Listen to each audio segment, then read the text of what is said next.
CNN 10 is wrapping up its first full week of coverage in the 2021 fall season, and of course we're thankful to have you watching. My name is Carl Azus, and we're returning to the capital of Afghanistan today, where a terrorist attack was carried out on Thursday.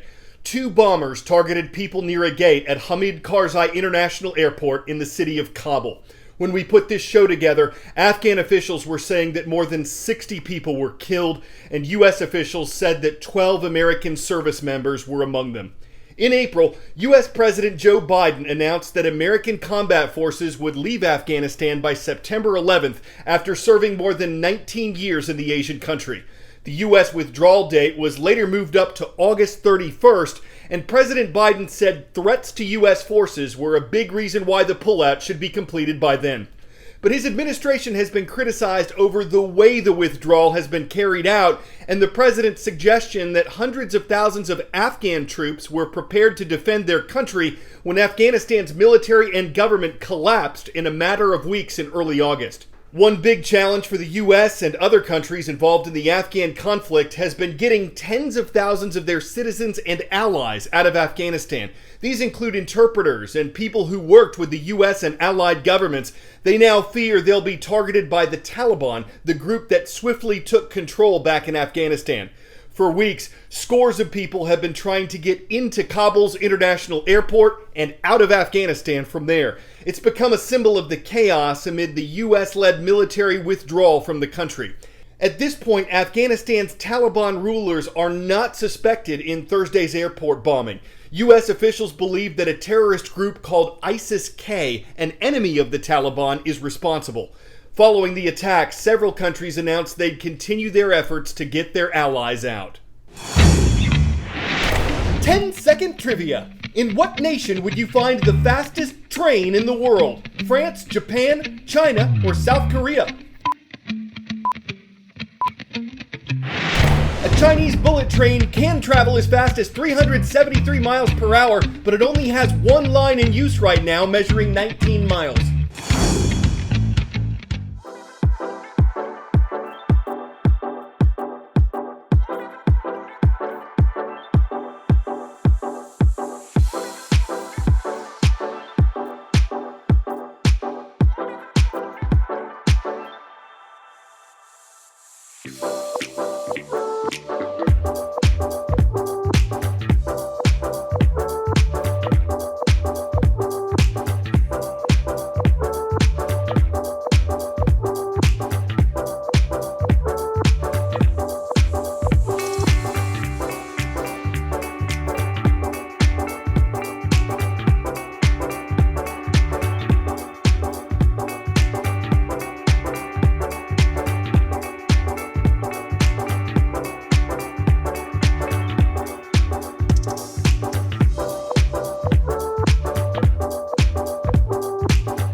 Meals at $250 per person. That's what Chef Q Ibrahim was serving at her supper club in Evanston, Illinois before COVID hit. But a crash in her business opened her eyes to another opportunity, the chance to help people in need get a good meal at a time when their incomes had been hurt by COVID shutdowns and in places where fresh quality food was in short supply. When I'm in the kitchen, I'm absolutely in my element. It is definitely a way for me to express myself. Cooking is a love language. You want to make someone happy.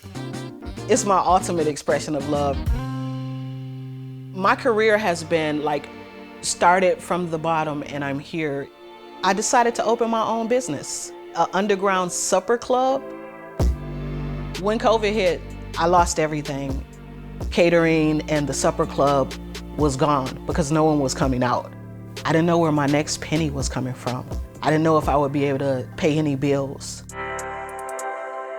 In normal times, before the pandemic, I was volunteering with a lot of community organizations. So I see some early peas. Oh, this is a good one. Check those out. Those grew really good. I teach kids urban agriculture and I educate in the urban gardens. So we got a bunch of mustard greens. We got a bunch of collard greens. Many of them are in food deserts.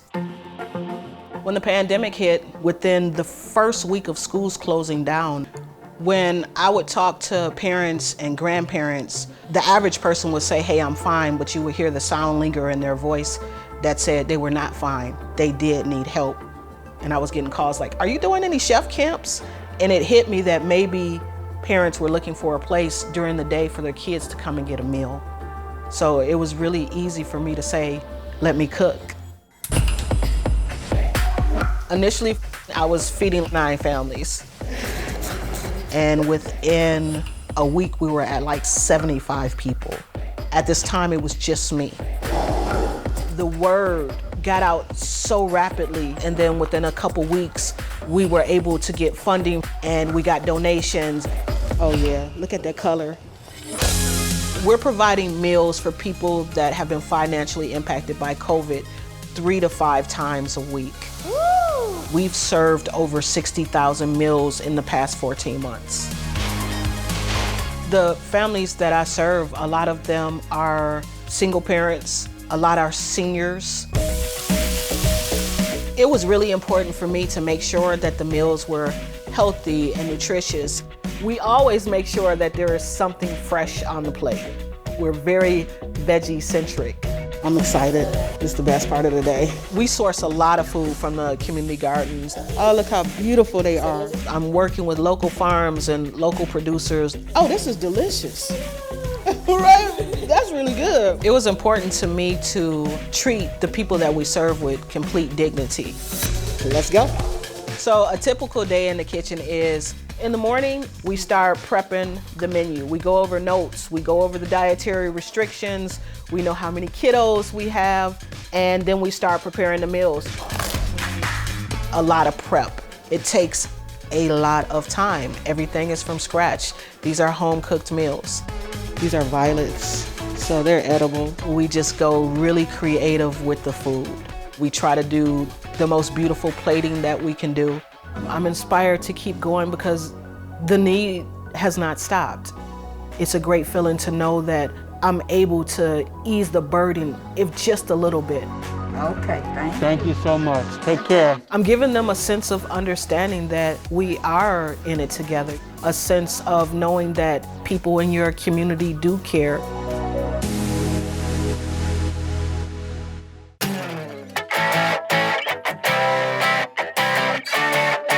There's an old Irving Berlin song that asks, how deep is the ocean? The answer is more than 36,000 feet. But the world's deepest swimming pool for diving can also make eyes water.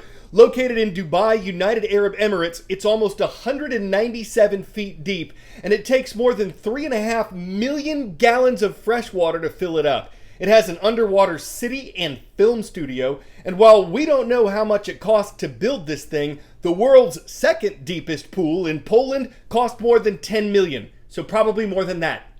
So if you want to build one of your own, you might have to dig deep, have deep pockets, have a deep-seated need for diving that knows no depth. You might have to dry off any bathyphobia and pool your resources, because this could take more coins than a wishing well. Fridays are awesome! Want to give a shout out to Tri-Valley High School. It is located in Colton, South Dakota. Thank you for your request on our YouTube channel. I'm Carl Azus, wishing all of you a wonderful weekend.